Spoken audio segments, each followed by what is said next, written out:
যে বাড়ি থেকে 18 বছর আগে আমার মাকে ডিভোর্স দিয়ে তাড়িয়ে দিয়েছিল, আজ সেই বাড়িতে আমি বউ হয়ে ঢুকেছি। আমার শ্বশুর শাশুড়ি আমাকে বরণ করে নেবার জন্য দরজায় দাঁড়িয়ে আছে। আমি আর আমার স্বামী বিজয় আমার শ্বশুর শাশুড়িকে সালাম করলাম। আমার শ্বশুর বলল, বেঁচে থাকো মা, বেঁচে থাকো, এই নাও মা তোমার সালামি। বলেই আমার শ্বশুর আমাকে বেশ কিছু টাকা হাতে গুঁজে দিলেন। তারপর আমি শাশুড়িকে সালাম করতে গেলে শাশুড়ি আমাকে বুকে টেনে নিয়ে বললেন, তোমার স্থান তো পায়ে নয়, তোমার স্থান আমার বুকে। তোমাকে আমি ছেলের বউ মনে করব না, তোমাকে নিজের মেয়েই মনে করব।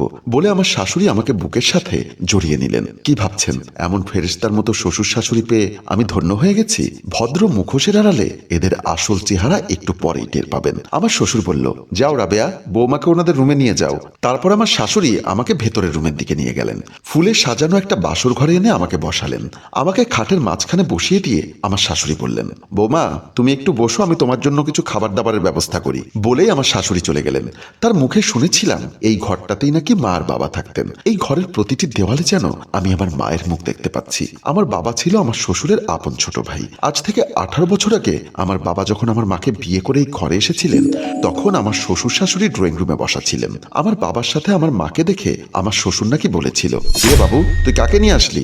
ভাইয়া আমি প্রিয়াকে বিয়ে করেছি। প্রিয়া আমার বড় ভাই আর ভাবিকে সালাম করো। আমার মা যখন আমার শাশুড়ি আর শ্বশুরকে সালাম করতে গিয়েছিল, তখন নাকি আমার শ্বশুর ঝাড়ি দিয়ে বলল, অসম্ভব, রাস্তা থেকে একটা মেয়েকে বিয়ে করে নিয়ে আসবি আর তাকে আমি ভাইয়ের বউ হিসাবে মেনে নিব, সেটা কি করে ভাবলি? পাশে দাঁড়িয়ে থাকা আমার শাশুড়ি বলেছিল, আহা এমন করছো কেন?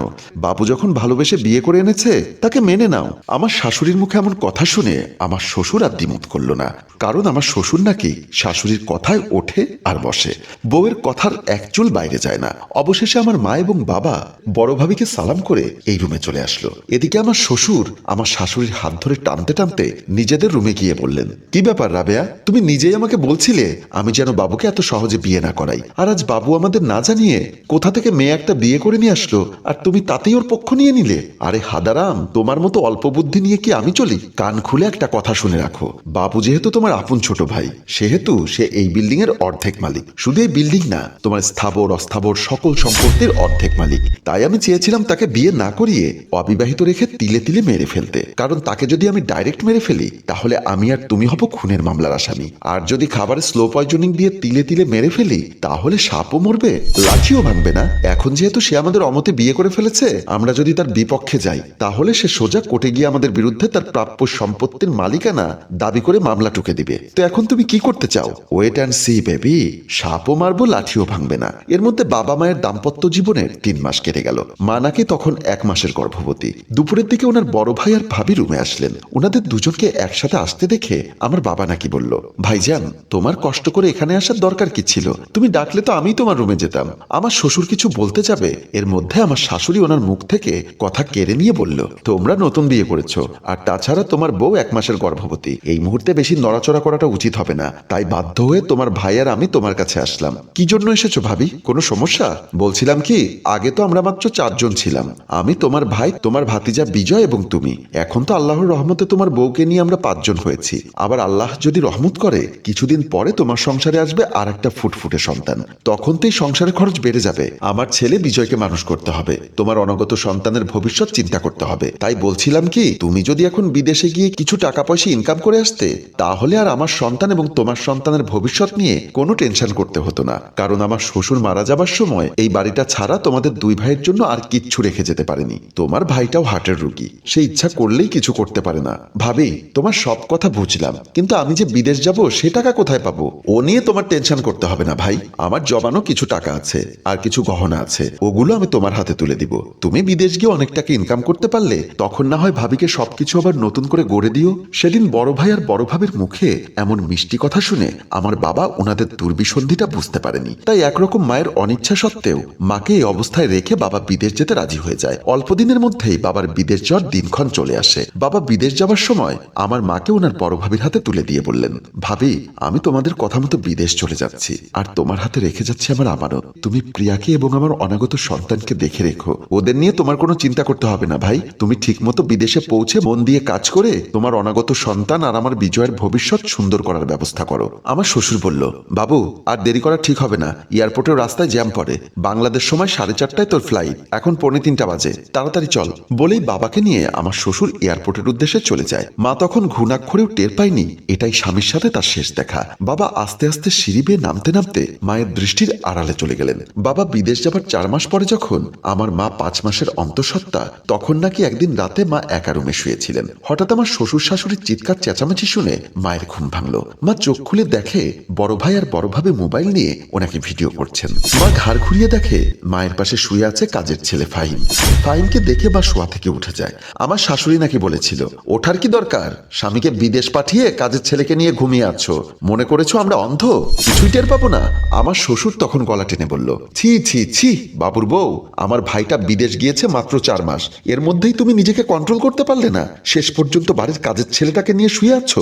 বিশ্বাস করুন ভাইজান, ফাহিম কখন আমার রুমে এসেছে সেটা আমি জানি না। পাশ থেকে ফাহিম বলল, কেন ভাবি, গত রাতে আমি যখন রান্নাঘরের কাজগুলো করছিলাম তখন তো আপনি গিয়ে বলেছিলেন, ফাহিম স্বামীকে ছাড়া একা রাতে ঘুমোতে আমার কষ্ট হয়, আজ রাতে তুই একটু আসিস আমার রুমে। তারপর আমি যখন রুমে আসলাম, আমাকে দিয়ে একবার আপনার মনের আশা মিটিয়ে তৃপ্তি পেলেন না, আপনি বললেন শেষ রাতে আর একবার আপনার জন্য থাকতে, তাই আমাকে যেতে দিলেন না, আর এখন বলছেন আপনি কিছুই জানেন না। আমার মা তখন নিরুপায় হয়ে নিজের পেটের উপর হাত রেখে বললেন, আমার গর্ভের সন্তানের কসম ভাইজান, বিশ্বাস করুন এমন কিছুই আমি জানি না। আমার শাশুড়ি তখন বলেছিল, চোরের মায়ের বড় গলা, ধরা পড়ে যাওয়াতেই এখন গর্ভের সন্তানের কসম খাচ্ছে, অত সব আমরা বুঝি না, আজ এই ভিডিও বাবুকে পাঠিয়ে দিব, তারপর দেখবো সে এটার কি বিচার করে। আমার শ্বশুর তখন বলল, এক কাজ করো রাবেয়া, ওর মোবাইলটা তুমি কেড়ে নাও, না হয় যেভাবে মায়া কান্না দেখিয়ে আমার ভাইকে বিয়ের আগে বশ করেছিল, ঠিক একই রকম ন্যাকামো করে বিদেশে আমার ভাইকে আবার কাবু করে ফেলবে, তখন আমার ভাই মনে করবে তার বউয়ের জন্য আমরা ষড়যন্ত্র করছি।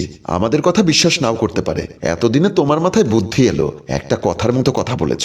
বলেই সেদিন আমার শাশুড়ি বালিশের নিচ থেকে আমার মায়ের মোবাইলটা নিয়ে গেল, কাজের ছেলেটা ওনাদের সাথে চলে গেল, আর আমার মা হঠাৎ করে এমন একটা ঘটনা ঘটে যাবে সেটা সে কল্পনাও করতে পারেনি, তাই এখন সে কিংকর্তব্য বিমূঢ়ের মতো হয়ে বসে আছে। এরপরের দিন আমার মা জায়নামাজের পাটি বিছিয়ে বসে বসে কোরআন শরীফ পড়ছিলেন। এমন সময় আমার শ্বশুর আর শাশুড়ি এসে একটা ডিভোর্স লেটার আমার মায়ের হাতে দিয়ে বলল, কোরআন তেলাওয়াত তোমার বাপের বাড়িতে গিয়ে করো, এই নাও, আমার দেবর বিদেশ থেকে তোমাকে তালাক দিয়েছে। কথাটি শুনে আমার মায়ের মাথায় যেন আকাশ ভেঙে পড়ল।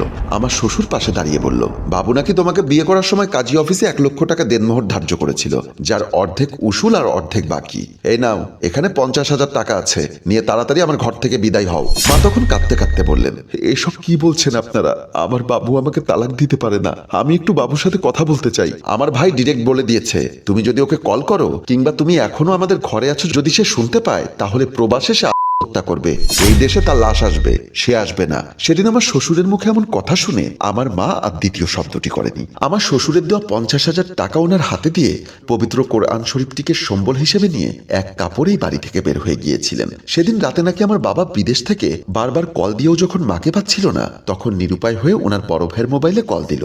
তখন আমার শ্বশুর আর শাশুড়ি আপদ বিদায় করে মনের শান্তিতে ঘুমাচ্ছিল। এখানে একটা কথা বলে রাখি, এখন যাকে আপনারা আমার স্বামী হিসাবে দেখছেন, সেই বিজয় তখন থাকতো আমার শাশুড়ির বাপের বাড়িতে, ওখানে থেকে লেখাপড়া করত, তাই এতক্ষণ আপনারা আমার শ্বশুর শাশুড়ির সাথে বিজয়কে একটিবারের জন্য দেখেননি। কয়েকটা রিং পড়ার পর ততক্ষণে আমার শাশুড়িরও ঘুম ভেঙে গেল। কে ফোন করেছে? আমার শাশুড়ির প্রশ্ন শুনে শ্বশুর বলল, বিদেশের নাম্বার দেখে মনে হচ্ছে বাবু ফোন করেছে, তাড়াতাড়ি রিসিভ করো, দেখো ওই হারামজাদি না জানি বাপের বাড়িতে গিয়ে তাকে ফোন করেছেন। আমার শ্বশুর যখন কলটা রিসিভ করে কানে দিল, সাথে সাথে আমার বাবা বলল, আসসালামু আলাইকুম ভাইজান, কেমন আছেন? ওয়ালাইকুম আসসালাম, তেমন ভালো নেই। কেন ভাইজান, কি হয়েছে?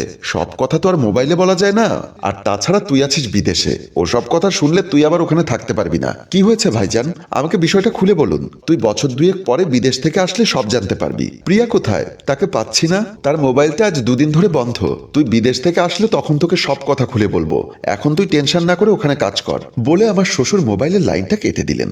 এদিকে বিদেশের মাটিতে বাবার টেনশনটা আরো বেড়ে গেল। বাবা কিছুটা ঘটনা আঁচ করতে পেরেছেন, তাই বাবা সিদ্ধান্ত নিলেন যত দ্রুত সম্ভব দেশে আসবেন। এরপর একদিন বিকালবেলা বাবা আগে থেকে কাউকে খবর না দিয়ে হুট করে ঘরে এসে ঢুকলেন। আমার শ্বশুর শাশুড়ি তখন ড্রয়িং রুমে বসে পান চিবোচ্ছিলেন। হঠাৎ করে বাবাকে ড্রয়িং রুমে ওনাদের সামনে দেখে ওনারা চমকে উঠলেন। আমার শ্বশুর বলল, আরে বিজয়, তুই কথা নেই বার্তা নেই হুট করে বিদেশ থেকে চলে আসলি, ব্যাপার কি? নিজের টাকা খরচ করে যায়নি তো? গিয়েছে তো আমার জমানো টাকা এবং গহনা বিক্রির টাকা খরচ করে। ইনকাম হোক বা না হোক, তার বিদেশ থেকে ফিরে আসতে কি গায়ে লাগবে? আমার শাশুড়ি মায়ের এমন খোঁচা মারা কথা শোনার পরেও বাবা জিজ্ঞাসা করলেন, ভাইজান, আমার স্ত্রী প্রিয়া কোথায়? আমার শ্বশুর বললেন, তোর স্ত্রী প্রিয়া কোথায় দেখ, বলেই পকেট থেকে মোবাইলটা বের করে বাবার হাতে দিলেন। বাবা ভিডিওটা দেখার পরে নিজেকে আর কন্ট্রোল করতে পারছিলেন না। বাবার মনে হতে লাগলো অনেক বড় একটা পাথর বাবার বুকে চাপা দিয়ে রেখেছে কেউ। আমার শাশুড়ি মা বলল, কত করে বলেছে চাকরের সাথে যা হবার হয়ে গেছে, অন্তত পেটের সন্তানের দিকে তাকিয়ে বাবু সংসার ছেড়ে যেও না। কিন্তু কে শোনে কার কথা? আমাকে সাফ বলেছে, খেতে না পেয়ে বিয়ে করিনি, স্বামী সুখ আদর ভালোবাসার জন্য বিয়ে করেছি। সেই স্বামী যদি তার জীবন যৌবন প্রবাসে কাটিয়ে দিবে, তাহলে আমার আর সংসার করে লাভ কি? তার চেয়ে বরং আমি এই চাকরের হাত ধরেই পালিয়ে যাই। বলেই আমাদের কাজের ছেলে ফাহিমের হাত ধরে তোর বউ চলে গেছে। বড় ভাই আর ভাবির কাছ থেকে এমন কথা শুনে এবং ভিডিওতে নিজের সচ্চোখে চাকরের সাথে মাকে শুয়ে থাকতে দেখে বাবা আর বিশ্বাস না করে থাকতে পারল না। হঠাৎ করে এমন একটা ধাক্কা খাওয়ার কারণে আমার বাবা সাথে সাথে স্ট্রোক করে ফেললেন। শুনেছি ওখানেই নাকি বাবা শেষ নিঃশ্বাস ত্যাগ করেছেন। হ্যালো ভিউয়ার্স, এই ছিল আমার বাবা আর মায়ের কাহিনী। আমি সেই ডিভোর্সি মায়ের প্রতিশোধ নিতে কলেজ জীবনে নিজে থেকে বিজয়কে প্রেমের প্রপোজাল করেছিলাম এবং বিজয়ও আমার টোপ লুফে নিল, যার ফলে আমি আজ বউ সেজে এই বাসর ঘরে বসে আছি। তবে আমি কিভাবে আমার ডিভোর্সি মা এবং মৃত বাবার প্রতিশোধ নেই, সেটা দেখতে হলে আপনাদেরকে কমেন্ট করতে হবে, লিখতে হবে এই গল্পের দ্বিতীয় পর্ব চাই। আপনাদের মূল্যবান কমেন্টকে প্রাধান্য দিয়ে আমরা আগামীকাল ঠিক এই সময়ে এই গল্পের দ্বিতীয় পর্ব নিয়ে হাজির হব। গল্পটি ভালো লাগলে এখনই শেয়ার করে দিন। ধন্যবাদ।